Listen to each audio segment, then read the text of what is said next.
संत शिरोमणि आचार्य गुरुवर श्री विद्यासागर जी महाराज की जय।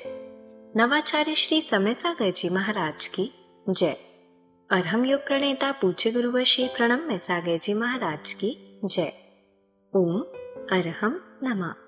स्वाध्याय प्रेमी बंधुओं, आप सभी का आचार्य उमा स्वामी द्वारा विरचित गागर में सागर भरने वाले अनोखे ग्रंथ श्री तत्वार्थ सूत्र ग्रंथराज जी के स्वाध्याय में स्वागत है। 7 तत्वों और रत्नत्रय से गूंथे इन अनुपम सूत्रों में अब हम आ गए हैं जीव तत्व के लिए सम्यक चारित्र रूप अपनाने योग्य संवर और निजरा तत्व में। नौ तत्वों को ही आचार्य ने उपादेय अर्थात ग्रहण करने योग्य बताया है। और अब हम अपने अतिशय पुण्य फल से इस उपादेय विज्ञान अध्याय 9 के स्वाध्याय में जिनेंद्र भगवान द्वारा बताए गए वास्तविक मोक्ष मार्ग अर्थात दिगंबर साधु की चर्या को जानेंगे। जो नए स्वाध्याय प्रेमी अब हमारे साथ जुड़ रहे हैं, वह पुराने स्वाध्याय के छूटने का विकल्प न करें। निश्चिंत भाव से स्वाध्याय करें। मुनिश्री की सरस सरल वाणी में उन्हें यह जटिल विषय भी बड़ी आसानी से समझ में आ जाएगा। स्वाध्याय प्रारंभ करने से पहले हम अध्याय 9 का सूत्र पाठ कर लेते हैं ताकि हम इन्हें कंठस्थ कर सकें। यदि आपने पिछले अध्यायों की मौखिक सूत्र पाठ परीक्षा नहीं दी है तो भी आपको यह पाठ अवश्य करना चाहिए और इन्हें कंठस्थ करने का प्रयास करना चाहिए। मोक्ष मार्गस्य नेतारं भेत्तारं कर्म भूव्रतां ज्ञातारं विश्वतत्त्वानां वन्दे तद्गुणलब्धये।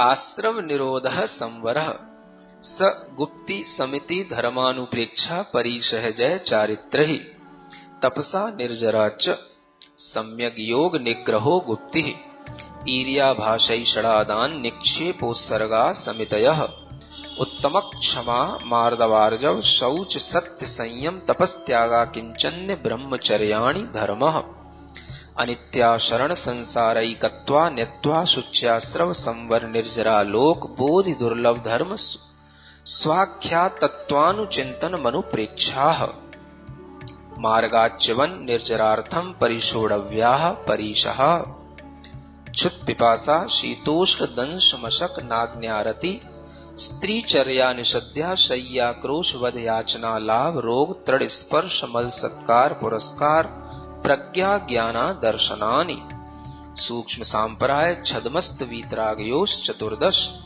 एकादश जिने बादर्श सांपराये सर्वे ज्ञानावरणे प्रज्ञा ज्ञाने दर्शन मोहांतराययो रदर्शना लाभौ चारित्र मोहे नाग्न्यारति स्त्री निसद्या क्रोश याचना सत्कार पुरस्काराः वेदनीये शेषाः एकादयो भाज्या युगपदे कस्मिन्नई कौन विंशतेः सामायिकच्छेदोपस्थापना परिहार विशुद्धि सूक्ष्म सांपराय यथाख्यात मिति चारित्रम् अनशनाव मौदर्य वृत्ति परिसंख्यान रस परित्याग विविक्त शय्यासन कायक क्लेशा वायम तपः प्रायश्चित्त विनय वैयावृत्त स्वाध्याय व्युत्सर्ग ध्यानान्युत्तरम् नव चतुर्दश पंच द्विभेदा यथाक्रमम् प्राक ध्यानात् आलोचना प्रतिक्रमण तदुभय विवेक व्युत्सर्ग तपश्छेद परिहारोपस्थापनाः ज्ञान दर्शन चारित्रोपचाराः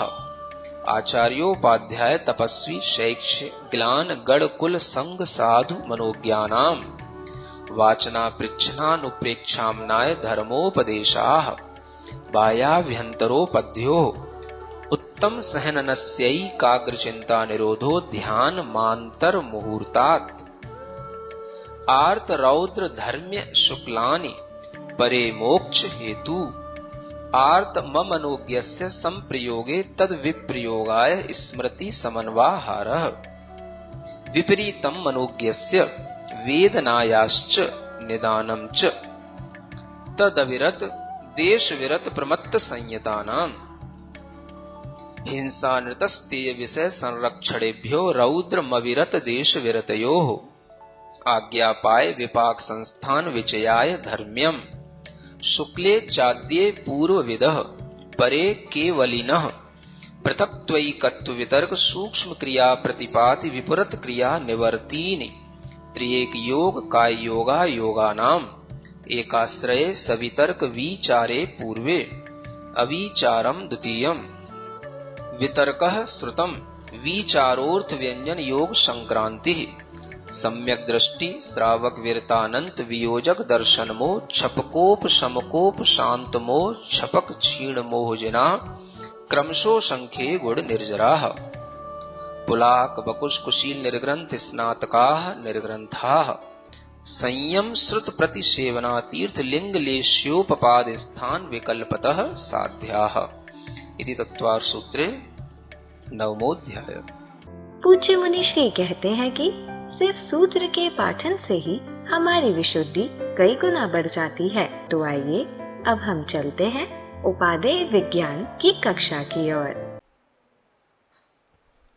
मोक्षमार्गस्य नेतारं भेत्तारं कर्मभूरतां ज्ञातारं विश्वतत्त्वानां वन्दे तद्गुणलब्धये।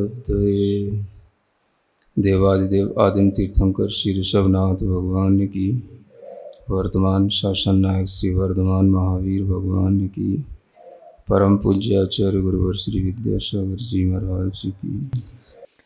पहले आत्मा के प्रदेश चलायमान होते हैं, उस समय पर क्या हो गए? स्थिर हो गए, क्योंकि योगों से कारण से ही चलायमान होते हैं आत्मा के प्रदेश। आत्मा के प्रदेशों की जैसी संरचना बननी है वो सब बन गई। ये समझ लो कि जैसे कोई सांचा होता है और उस सांचे में जैसे मोम वगैरह लगा हुआ हो अंदर, और वो मनुष्य के आकार का हो, और उस सांचे में कुछ ऐसा हमने किया कि उसने अंदर से उस मोम ने उस सांचे से पकड़ छोड़ दी। ऐसे ही शरीर से पकड़ उस आत्मा ने छोड़ दी। योग से रहित हो गया, माने 9 कर्म से शरीर से वह बिल्कुल छूट गया, और उसी पकड़ को छूटने के बाद में वह केवल 5 ह्रस्व अक्षर बोलने मात्र काल में उसके लिए सिद्ध गति की प्राप्ति हो जाती है। कितना कम समय रह गया? 5 ह्रस्व अक्षर प्रमाण काल, बस उसी में सबसे ज्यादा कर्म की निर्जरा होती है। समझ आ रहा है? 72 और 13 कितने होते हैं? 85 कर्मों की निर्जरा केवल 14वें गुण स्थान में, है ना, लास्ट के 2 समयों में हो जाती है। 5 तो ह्रस्व अक्षर बोलने का काम काल पूरा 14वें गुण स्थान का है, लेकिन उसमें भी लास्ट के 2 समयों में 85 कर्मों की निर्जरा होती है, ये कहने का तात्पर्य।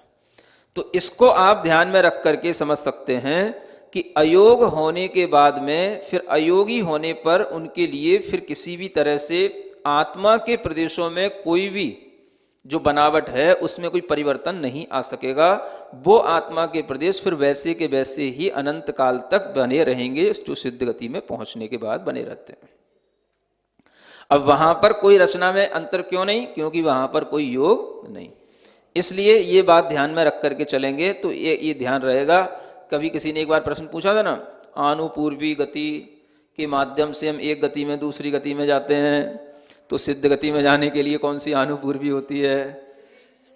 आनुपूर्वी से तो एक गति से दूसरी गति उसके लिए है जो हमें संसार में घुमाए। अब अगर हम सिद्ध गति को सिद्ध गति कह रहे हैं तो इसका मतलब ये नहीं है कि सिद्ध गति में जाने के लिए भी आपको एक आनुपूर्वी चाहिए। अगर वहां भी आनुपूर्वी हो जाएगी या वहां पर भी कर्म का उदय आ जाएगा तो फिर कर्म के उदय का नाश कहां होगा? सिद्ध अवस्था बनने के बाद, सिद्ध में पहुंचने के बाद। सिद्ध अवस्था तो वहीं यही हो गई। सिद्ध शिला पे जाने के बाद में कोई सिद्ध नहीं बनता है, सिद्ध बनने के बाद में सिद्ध शिला के ऊपरी स्थान पर विराजमान होते हैं। तो सिद्ध तो यहीं बनना है, कर्म तो यहीं छूटना है, कर्म वहां जाके तो नहीं छूटेगा। तो पहले तुम्हें आनुपूर्वी वहां ले जाए, फिर वहां से वो वापस लौटे आनुपूर्वी कर्म का भाव हो, ऐसा नहीं होता। तो ये जान करके कि जो कुछ भी होना है वो सब यहीं पे होना है। यहां पर जैसी स्थिरता आ जाएगी, जैसी रचना हो जाएगी, जैसा यहां पर आत्मा के प्रदेशों का आकार बन जाएगा, वैसा ही उसका एक समय तो लगता ही है सिद्ध गति के लिए। तो वहां पर जो है वो पहुंचने के बाद में फिर उस आकार में कोई अंतर नहीं आता और उसको ले जाने के लिए किसी आनुपूर्वी की भी कोई जरूरत नहीं होती है। वो आत्मा तो स्वभाव से अपनी एक समय की गति करती है, क्योंकि ऊर्ध्वगमन ही उसका स्वभाव होता है। ऐसा जान करके जान लेना कि योगों की व्यवस्थाओं के माध्यम से हम शुक्ल ध्यान के चारों भेदों को समझ सकते हैं। एक तो ये सूत्र हुआ। इसी के आगे फिर आचार्य और कुछ विशेष बता रहे हैं। एक आश्रय सवितर्क विचारे पूर्वे। एक आश्रय सवितर्क विचारे पूर्वे, ये पूरा सूत्र है ना। यानी पूर्वे का मतलब हो गया पहले के दोनों ध्यान। पहले के माने प्रथम शुक्ल ध्यान और द्वितीय शुक्ल ध्यान। इन दोनों ध्यानों की कुछ एक विशेषता जो यहां बताई जा रही है वो यह है कि एक तो यह एक आश्रय को लेकर के होते हैं। किसको लेकर के? माने इनका आश्रय एक रहता है। एक होने का मतलब यह है कि एक किसी भी तरह के द्रव्य पर इनका टिकाव हो गया, लेकिन वह एक द्रव्य में होते हुए भी एक द्रव्य की बहुत सी पर्यायों में तो घूम सकते हैं, लेकिन द्रव्य तो एक रहेगा। पर्याय हैं तो पर्याय में भी एक पर्याय के रूप आश्रय होने पर भी उसकी जो अवान्तर पर्याय होती हैं उनमें भी घूम सकते हैं, क्योंकि पृथक्त्व वितर्क में भिन्नता है ध्येय में, लेकिन आश्रय फिर भी एक कहलाएगा। तो एक आश्रय में ये दोनों शुक्ल ध्यान होते हैं, पहला भी और दूसरा भी, दोनों का आश्रय एक होता है। फिर कहते हैं वह वितर्क से भी सहित होता है और विचार से भी सहित होता है। वितर्क का मतलब होता है कि वह अपने अंदर कुछ ना कुछ ज्ञान का चिंतन रूप या तर्कणा रूप कुछ भी प्रयोग चल रहा है उसका। वहां पर भी ज्ञान बिल्कुल अभी निष्पंद नहीं हुआ, निशब्द नहीं हुआ। समझ आ रहा है? इतने शुक्ल ध्यान की स्थिति में भी निशब्दपना नहीं आया अभी। निशब्द जानते हो? हाँ, मतलब भीतर से बिल्कुल शब्द ही उत्पन्न नहीं होना। हाँ, वो शब्द आप थोड़ा सा भी ध्यान करने बैठ जाते हो तो आपको लगता है कि जैसे मैं बिल्कुल शब्दातीत हो गया, लेकिन यहां शुक्ल ध्यान में भी शब्दातीत नहीं बता रहे हैं। वो कहते हैं वहां पर भी शब्द चल रहे हैं, श्रुत के शब्दों का आलंबन भी चल रहा है, और वहां पर भी यह वितर्क रूप जो ज्ञान की परिणति है चलती रहती है। तो पहले शुक्ल ध्यान में वह वितर्क से सहित है और विचार से भी सहित है। विचार माने इन्हीं योगों के परावर्तन आदि का नाम विचार है, जो आगे कहने वाले हैं। तो इनका भी वहां पर यह काम चलता रहता है। तो योगों का परावर्तन भी हो रहा है, वितर्क भी हो रहा है, और ध्येय भी उसका बदल रहा है। ये पहले शुक्ल ध्यान की मुख्य रूप से विशेषता है। द्वितीय शुक्ल ध्यान में भी आश्रय एक ही रहेगा, वितर्क से सहित होगा, लेकिन जो विचार है वो उसका रुक जाएगा, छूट जाएगा। इसलिए आगे का सूत्र कह रहे हैं अविचारम द्वितीयम।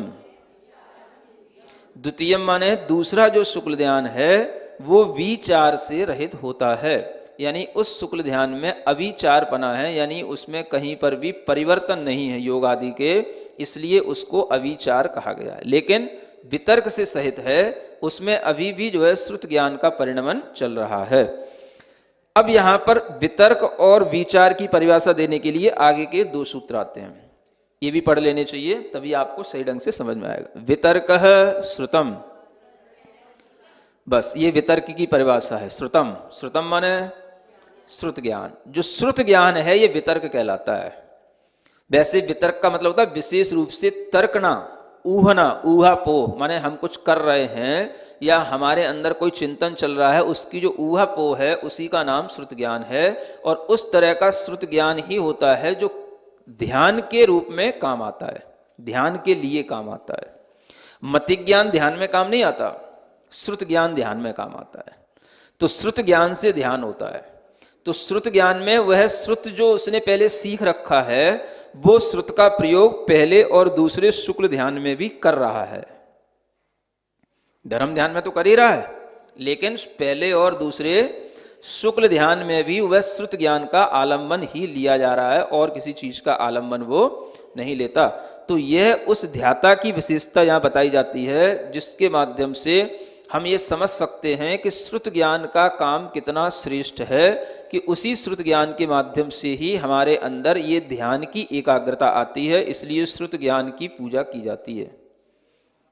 इसकी हाँ, जब अपने ज्ञान की अपन खुद पूजा नहीं कर सकते हैं तो फिर हमें भाव श्रुत की पूजा ना करके फिर हमें किसकी पूजा करनी होती है? द्रव्य श्रुत की, है ना। तो द्रव्य श्रुत का मतलब जो शास्त्र हैं, जिनवाणी है, तो ये श्रुत ज्ञान ही है जिसको अवधारित कर लेने पर वह आत्मा शुक्ल ध्यान के योग्य हो पाता है। तो प्रथम शुक्ल ध्यान में भी श्रुत ज्ञान है, द्वितीय शुक्ल ध्यान में भी है। अब धर्म ध्यान में भी श्रुत ज्ञान है, वो तो बड़ा मोटा मोथरा है। समझ आ रहा है? मशीनें दो तरीके की होती हैं, एक मोथरी और एक क्या बोलते, बिल्कुल पेनी। जैसे छेनी मान के चलो या कोई भी मशीन मान के चलो, है ना, भले बाल कटाने की मशीन ही ले लो, है ना, एक मोथरी और एक बिल्कुल साफ करने वाली, साफ सफाई। तो दोनों तरीके की मशीनें होती हैं। समझ आ रहा है? इंस्ट्रूमेंट एक ही रहता है, काम करने वाला उसमें पहिए उसके चेंज कर देता है बस। समझ आ रहा है? हाँ, तो बस उसमें जो पेनापन आ रहा है यही उस श्रुत ज्ञान की जो है सूक्ष्मता है। धर्म ध्यान में भी श्रुत ज्ञान है, लेकिन वो कैसा है?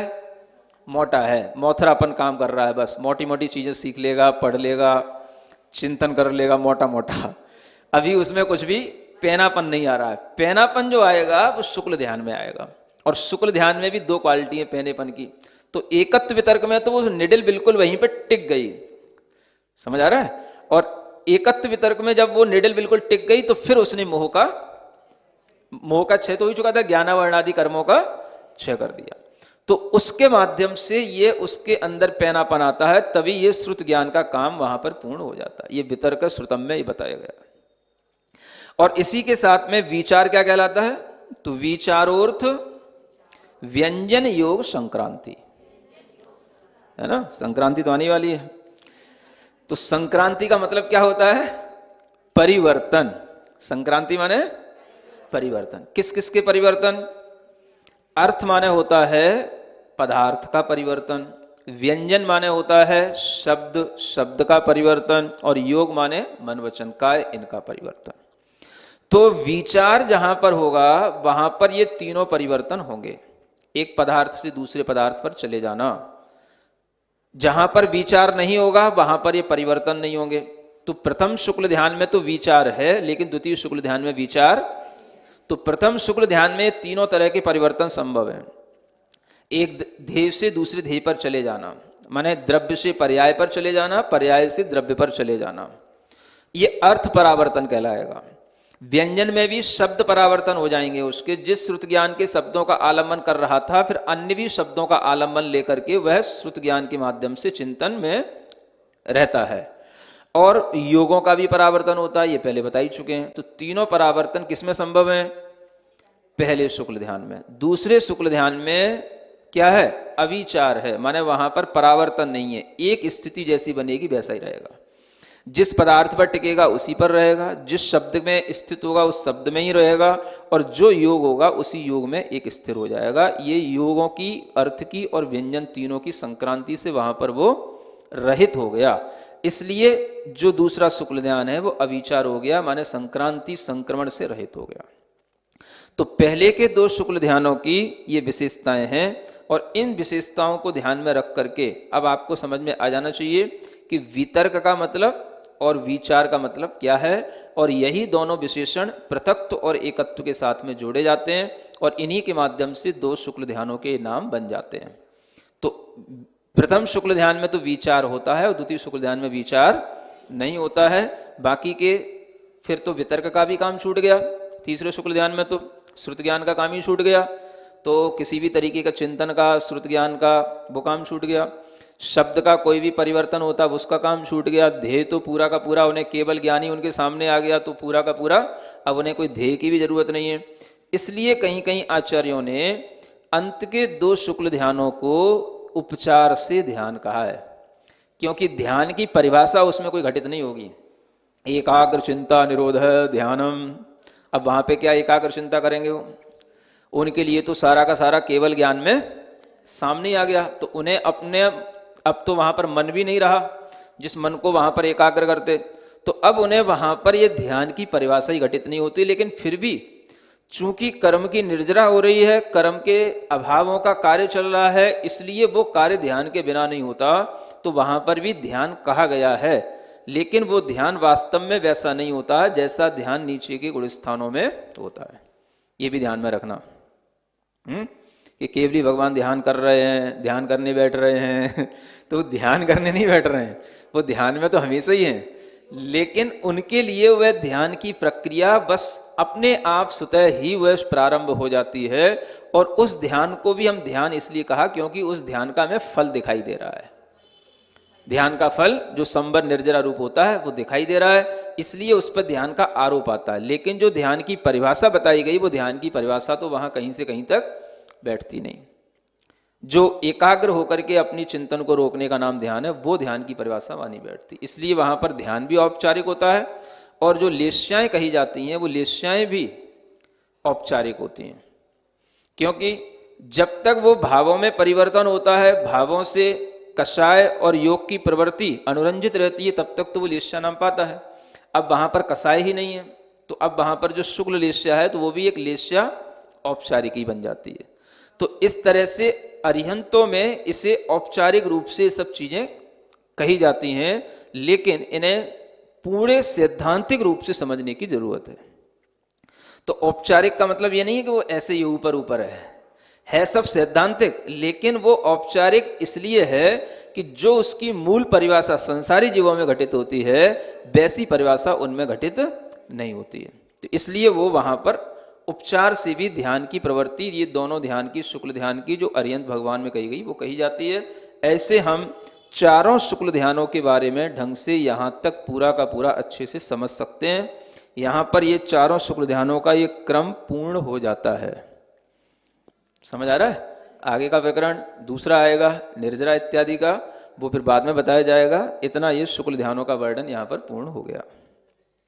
महावीर भगवान की ओम अरहम नमः।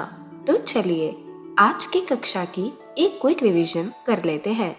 शुक्ल ध्यान के प्रकरण में हमने जाना आनुपूर्वी नामकरण जीव को संसार में एक गति से दूसरी गति में ले जाता है, पर सिद्ध गति में जाने के लिए आनुपूर्वी नहीं लगती। यदि आनुपूर्वी सिद्ध गति में लेकर जाने लगे तो फिर कर्म का उदय आ जाएगा, जबकि सारे कर्म तो यहीं पर नष्ट हो जाते हैं। जीव यहीं से सिद्ध बनकर सिद्ध शिला पर जाकर स्थित होते हैं। आत्मा का स्वभाव ऊर्ध्वगमन होता है, जो उसे एक समय की गति कराकर सिद्ध शिला पर ले जाता है। आत्म प्रदेशों की जैसी रचना यहाँ बन जाती है, वैसे ही अनंत काल तक रह जाती है। सूत्र 41 में हमने जाना पहले और दूसरे शुक्ल ध्यानों का आश्रय एक रहता है, यानी इनमें ध्यान किसी एक द्रव्य पर टिक जाता है, पर उस एक द्रव्य की अनेक पर्यायों अवान्तर पर्यायों में घूम सकता है। इन दोनों ध्यानों में वितर्क भी होता है, अर्थात ज्ञान का चिंतन रूप या तर्कणा रूप प्रयोग चलता रहता है। अभी वह बिल्कुल निस्पंदन निशब्द नहीं होता। निशब्द मतलब भीतर से शब्द उत्पन्न ही नहीं होना। पहले शुक्ल ध्यान में विचार भी होता है, यानी उसमें योगों के परिवर्तन होते हैं। सूत्र 42 के अनुसार द्वितीय शुक्ल ध्यान में यह विचार नहीं होता। सूत्र 43 में हमने जाना वितर्क श्रुत ज्ञान को कहते हैं। वितर्क अर्थात विशेष रूप से तर्कणा होना, मन में किसी चिंतन की ऊहापोह चलना। ध्यान में यही श्रुत ज्ञान काम आता है, मति ज्ञान नहीं। श्रुत ज्ञान इतना श्रेष्ठ होता है कि उसी से शुक्ल ध्यान भी होता है, इसलिए श्रुत ज्ञान की पूजा की जाती है। जब हम अपने ज्ञान की पूजा नहीं कर सकते तो हम द्रव्य श्रुत यानी शास्त्र और जिनवाणी की पूजा करते हैं, जिनको धारण करने पर आत्मा शुक्ल ध्यान के योग्य बन पाता है। धर्म्य ध्यान में होने वाला श्रुत ज्ञान मोथरा होता है, वह मोटा मोटा चिंतन करता है, उसमें पैनापन शुक्ल ध्यान में आ जाता है। शुक्ल ध्यान में पहनेपन की 2 क्वालिटी रहती है। एकत्व वितर्क में वह नीडल एक जगह टिक कर ज्ञानावरणी आदि कर्मों का क्षय कर देती है और फिर श्रुत ज्ञान का काम पूर्ण हो जाता है। सूत्र 44 में हम जाना कि विचार में अर्थ परावर्तन यानी एक ध्येय से दूसरे ध्येय पर चले जाना, व्यंजन परावर्तन यानी एक शब्द से दूसरे शब्द का आलंबन लेना और योग परावर्तन यानी मन वचन काय के योगों का बदलना होता है। इसे ही संक्रांति या संक्रमण कहते हैं। तीसरे शुक्ल ध्यान में तो श्रुत ज्ञान यानी वितर्क ही पूरा छूट जाता है। शब्द योग किसी का भी परिवर्तन नहीं होता। केवल ज्ञान सामने आने पर किसी ध्येय की जरूरत नहीं रह जाती। इसलिए अंतिम 2 शुक्ल ध्यानों को उपचार से ध्यान कहा जाता है, क्योंकि एकाग्र होकर चिंतन रोकने रूप ध्यान की परिभाषा ही उनमें घटित नहीं होती। एकाग्र करने के लिए वहाँ मन ही नहीं रहता। कर्म के निजरा रूप ध्यान का फल दिखने के कारण उस पर ध्यान का आरोप किया जाता है, लेकिन यह निचले गुण स्थानों जैसा ध्यान नहीं होता। केवली भगवान ध्यान करने बैठते नहीं, वे तो हमेशा ध्यान में ही होते हैं। कषाय नहीं होने के कारण उनमें शुक्ल लेशया कहना भी औपचारिक होता है, क्योंकि जब भावों से कषाय और योग की प्रवृत्ति अनुरंजित रहती है तभी उसे लेशया कहते हैं। यहाँ औपचारिक का मतलब बस ऊपर ऊपर से होना नहीं होता, यह सब सैद्धांतिक ही होता है। बस जो मूल परिभाषा संसारी जीवों में घटित होती है वैसे उनमें घटित नहीं होने के कारण उसे औपचारिक कहते हैं। तो चलिए अब हम सभी जिड़वाड़ी स्तुति करेंगे और तत्पश्चात समय होगा आज के सवाल का। सिरिजिणवाणी जग कल्याणी जग जन मदतम मोहरी जनमण हारी गढ़हर हारी जम जरा भव रोग हरि तिथ्य राणम दिव्य झुणिम जो पढ़ई सुणई मय्ये धारई राणम सौख मणंतम धैर्य सासद मोक्ष पदम पावई सासद मोक्ष पदम पावई। अब समय है आज के प्रतियोगिता प्रश्न में भाग लेकर आकर्षक पुरस्कार जीतने का। आप अपने फोन को QR कोड स्कैन करने के लिए तैयार रखें या दिए गए लिंक पे जाएं। आप अपना उत्तर चुनकर हमें कल शाम 5 बजे तक भेज सकते हैं। 3 भाग्यशाली विजेताओं को मिलेंगे आकर्षक पुरस्कार। विजेताओं का नाम इसी कार्यक्रम में हर रविवार को घोषित किया जाएगा। साथ ही सभी प्रश्नों के सही उत्तर भी बताए जाएंगे। आज का सवाल है, कौन सा शुक्ल ध्यान विचार से रहित होता है? तीसरा, दूसरा, चौथा, पहला। अध्याय 9 की कक्षा 57 के आज के सवाल का सही उत्तर है चौथा। अगर आप किसी कारणवश कोड को स्कैन ना कर पाए हों तो आप क्लास की वेबसाइट पर जाकर भी उन्हें अटेम्प्ट कर सकते हैं। इस लिंक पर जाएं या QR कोड को स्कैन करें। धन्य है हमारा पुण्य जो मुनिश्री ने हमें उपादेय विज्ञान जैसे कठिन विषय को इतनी सरलता से समझाया, जिससे हम पंच परमेष्टि में आसीन आचार्य, उपाध्याय और साधु परमेष्टि के मूल गुणों और चर्या संबंधी भ्रांतियों को दूर करके श्रावक धर्म को निभा पाए और सच्चे गुरु के प्रति समर्पित हो पाए। और यह ज्ञान आप अपने परिवार, मित्र, समाज के लोगों को इस स्वाध्याय से जोड़कर उन तक दे सकते हैं। आप सिर्फ उन्हें हमारी वेबसाइट ttv.arham.yoga शेयर करें और उन्हें यह सभी क्लासेस मिल जाएंगी। अभ्यास प्रश्न करके आप अपने ज्ञान को प्रगाढ़ करने का मौका और आज के सवाल में पुरस्कार जीतने का मौका भी पा सकते हैं। तो आज ही अपने बच्चों, मित्रगणों और परिवारजनों को इससे जोड़ें और अपना और उनका पुण्य बढ़ाए। ओम अरहम नमः।